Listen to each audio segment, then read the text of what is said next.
السلام عليكم البنات، لاباس عليكم؟ كي دايرين؟ صحيحتكم لاباس؟ نتمنى ان شاء الله هذا الفيديو يلقاكم كلكم بخير وعلى خير وما ناقصكم حتى شي خير.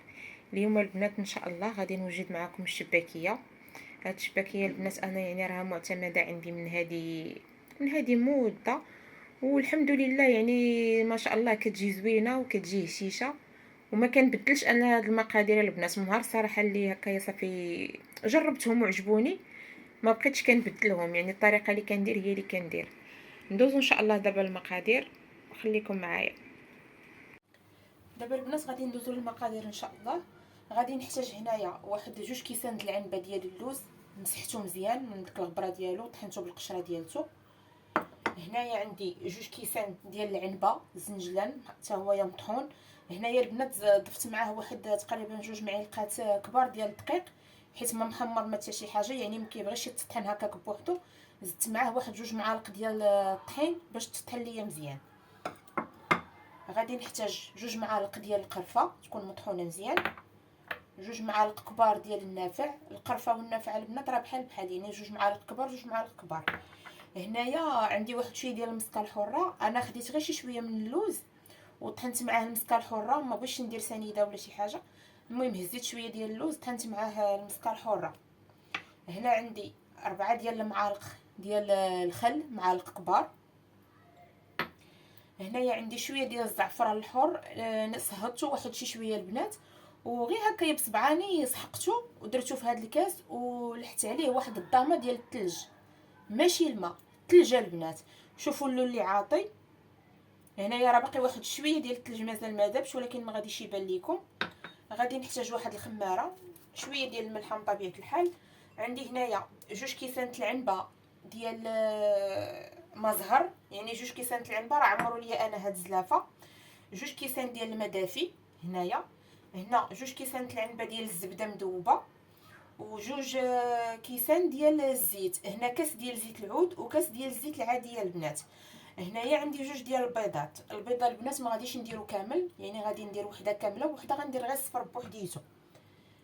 ندوزو دابا نتوكلوا على الله ونبداو.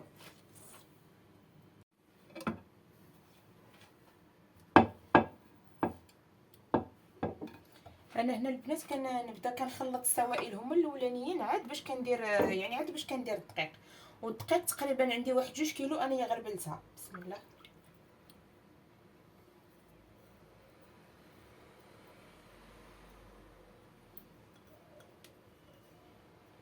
انا كنسبق البنات هادشي كله هكذا في قصريه، عاد من بعد كنضيف الدقيق.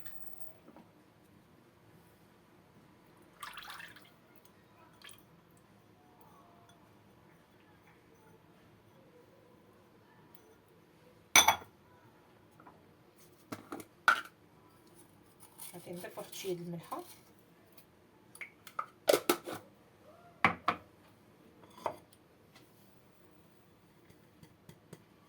غنخلط هذا الخليط مزيان،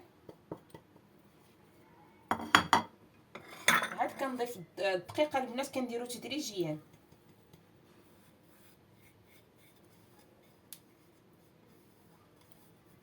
الريحه ديال الزنجلان عاطيه واخا ما محمرش. قلنا 2 معالق ديال القرفه، النافع حتى هو 2 معالق، المسكه الحره. بسم الله.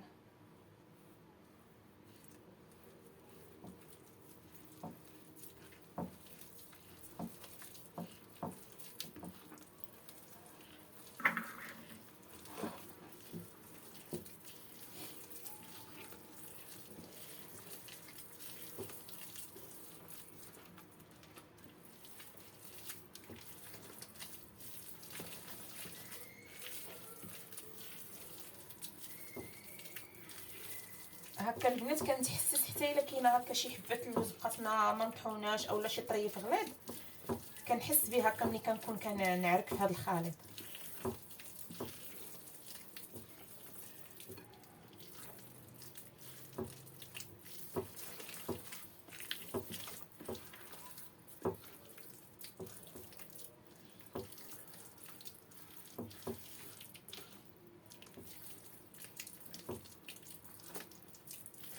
ان الزنجلان منين طحنتو كان شي شويه بحال تعلق، يعني ما كيبانش لكم واش مطحون ولا لا. يا واحد شويه ديال شويه اللوز.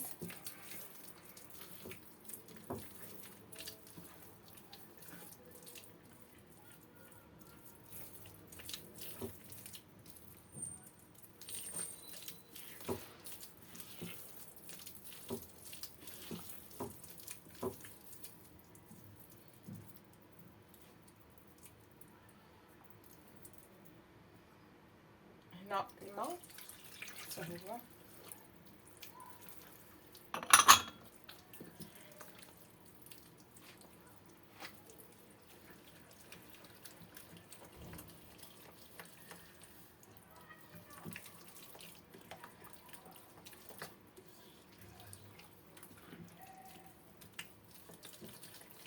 بدات البنات الريحه الشباكيه كطلع، باقي ما درت لا خل حتى شي حاجه، باقي ما درت لا زهر لا والو. الزهر البنات ما عرفتش هاد المره علاش خرج ليا الزهر بحال ما هكا. هي القرعه يعني ديال البلعامري داك المعروفه او البروميير، ولكن خرج شويه بحال اللون ديالو غوز. ما عرفتش واش باين لكم ولا لا، اللون ديالو شي شويه بحال غوز.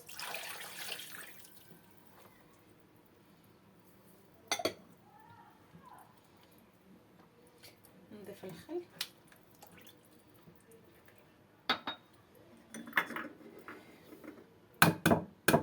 هنايا البيض كيف ما قلت وحده غنديرها كامله، وحده غادي نضيف غير الصفر. البيضه البنات الا درتوهم بجوج سميتو ديال البيض والصفر كيدير الكشكوشه في القلي بزاف.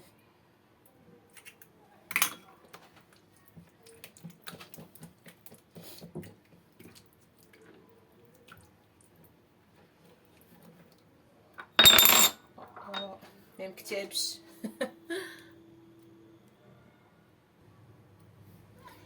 هنا البنات تهرق داك الزعفران الحور من قبيله، وانا جالسه كنتسنى داك الضامه ديال الثلج تذوب، وجالسه كنتسنى يطلق، وفي الاخر تهرق ما مكتابش. غادي نعوضو بواحد الضامه ديال الزعفران وصافي، ما عندي ما ندير. الا عاود صايبت وحده اخرى جامه ذوبوا لي الثلج، لان دابا مع الحال شويه بارد. هادي دابا راه تقريبا عليه شي نص ساعه وانا كنتسنى داك الضامه تذوب، في الاخر تهرقات ما مكتاباش.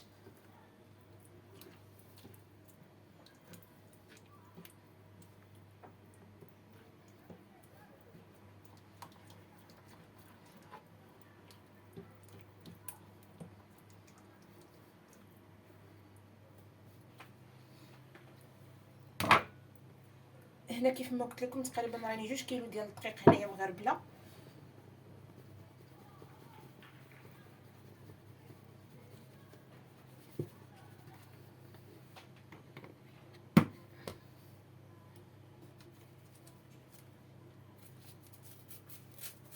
الخميره البنات تقدروا ما ديروهاش كامله،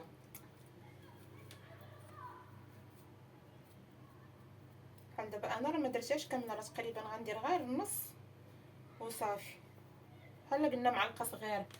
والخميره ديال العجينه انا ما تنديرهاش البنات في الشباكيه.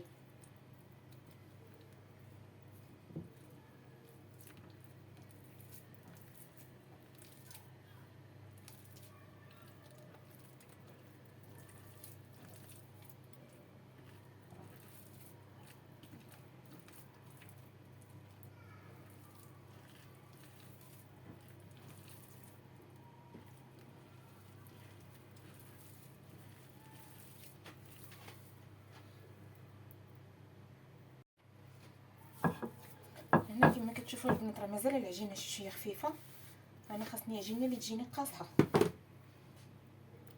حيد الخاتم.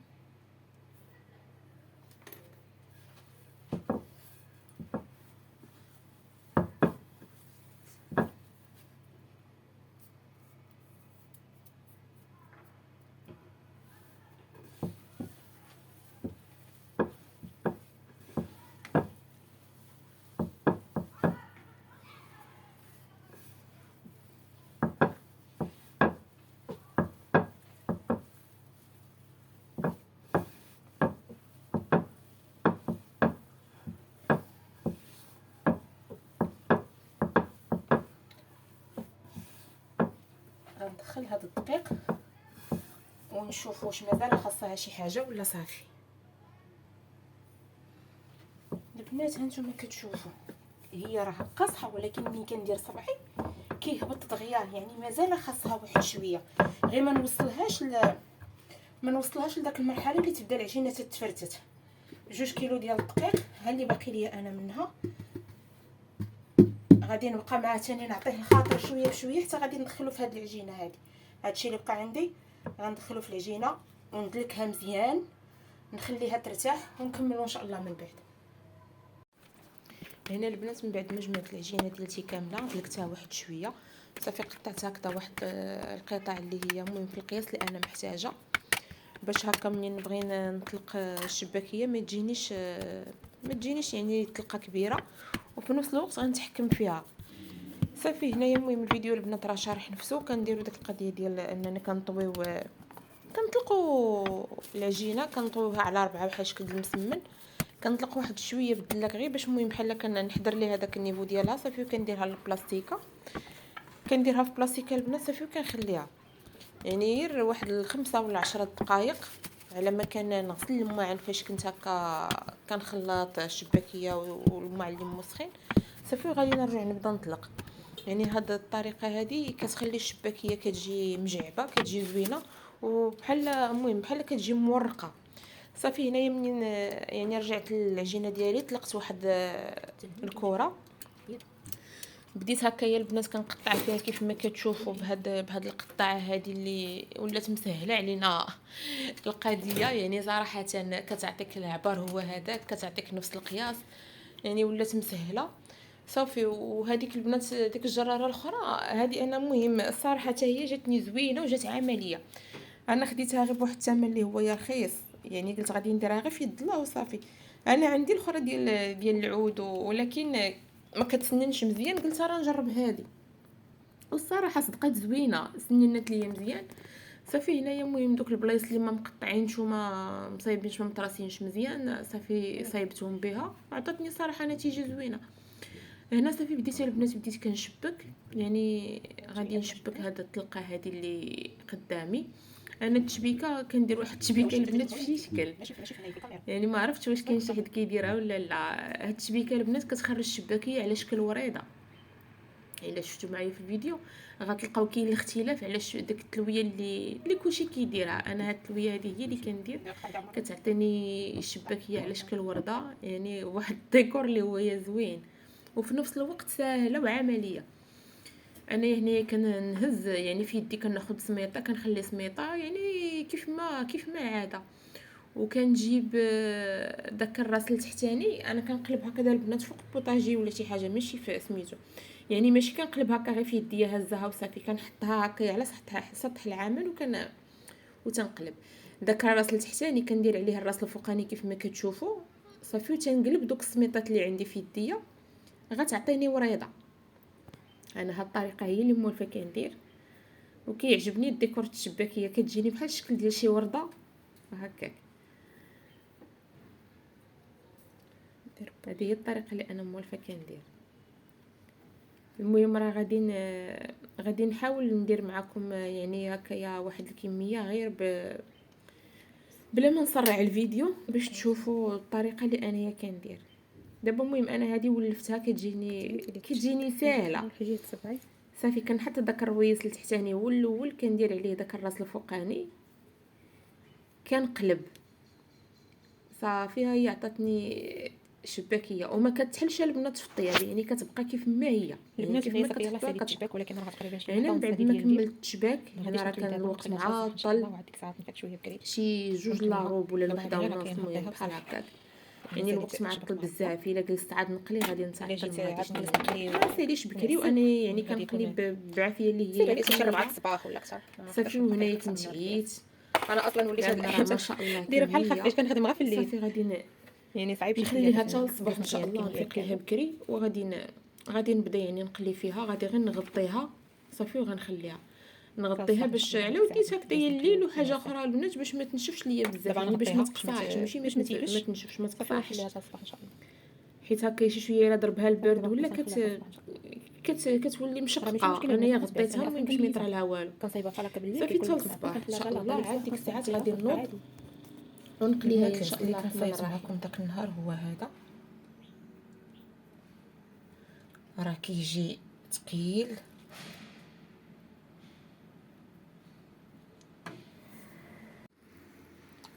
هنا صافي البنات ملي تاكدت من الزيت انها سخنات غادي نبدا نقلي. بسم الله.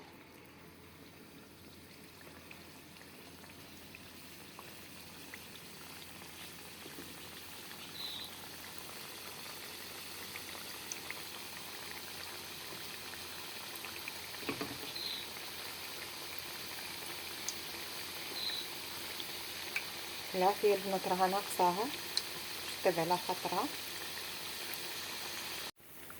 هنا البنات ملي غنشوفها بدات كتشد راسها وبدا فيها التحمار غنبقى نقلب.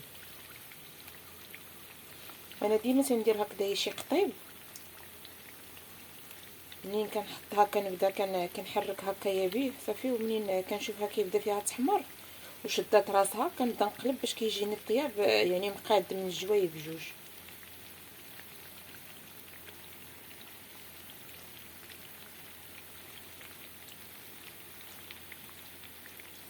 مولفه كندير هكا ديال القطيب ديال الحديد ديال الشوا. دابا ما عنديش بعيد عليا، دابا صافي درت غير هذا.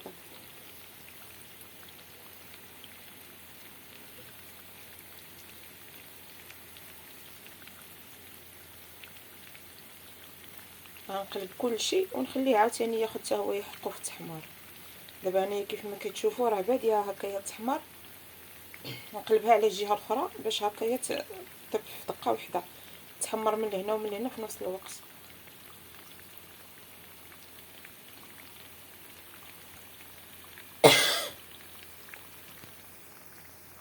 يعني البنات صافي ملي بدات هكايا كتحمر غادي نحيدها البنات ما نحيدها من الزيت، تحمرات غادي نهزها وغادي غنديرها نديرها في هاد الصفايه هكا غير غير تكثر واحد تكثر شويه واحد في شويه داك الزيت باش صافي ما وغادي نديرش الزيت يعني بزاف نصفيها. هكا ديال العسل باش ما يخسرش. غير باش داك غير الزيت ما تقدرش كنهزها ليا هكايا كنحطها بزاف في داك العسل. الصفايه غادي فهي نحيدها كتكثر ماشي زعما كنخليها هي كتنقص هكا من داك الزيت صافي وكنطفيها في العسل. انا هي باش ما تخسرش ليا العسل بالزيت. نجمع كلشي صافي غادي نستقطر وغادي نرد. غير هي البنات انا ملي كنطفيها في العسل ماشي كنبدا هكا نعفس عليها بمغرفه اولا بداك المعلقه اللي عندي اولا بشبكه ولا لا، كنبدا نهز بحال هكذايا العسل من الجنب وكنبقى نخوي على الشباكيه من الفوق. يعني كنهز العسل وكنخوي على الشباكيه حتى ديك الشباكيه كتغطس في داك العسل راسها. غير كنبقى نهز وكنخوي عليها، ماشي كنبدا نورك عليها ولا شي حاجه باش هكا الشباكيه ما تهرش. لان ما شاء الله كتكون هشيشه. هذه هي الطريقه اللي انا ما تخلاش الشباكيه هي كنهز وكنخوي. هي اللي غادي تبدا تسخن فيها. انا ما دايرش العسل مش على لي العافيه كما كتشوفوا العسل راها ثقيله ندير بحال هكا كنهز العسل من الجنب، ولكن بداك السخونيه الشباكيه العسل من بعد غادا تطلق الراسه. صافي كنستمر بهذه الطريقه حتى كنسالي. البنات هنا ملي كنبغي هكايا نحيد الشباكيه الاخرى من المقله صافي قربت تكمل في الطياب، كنهز هذه اللي دايره في العسل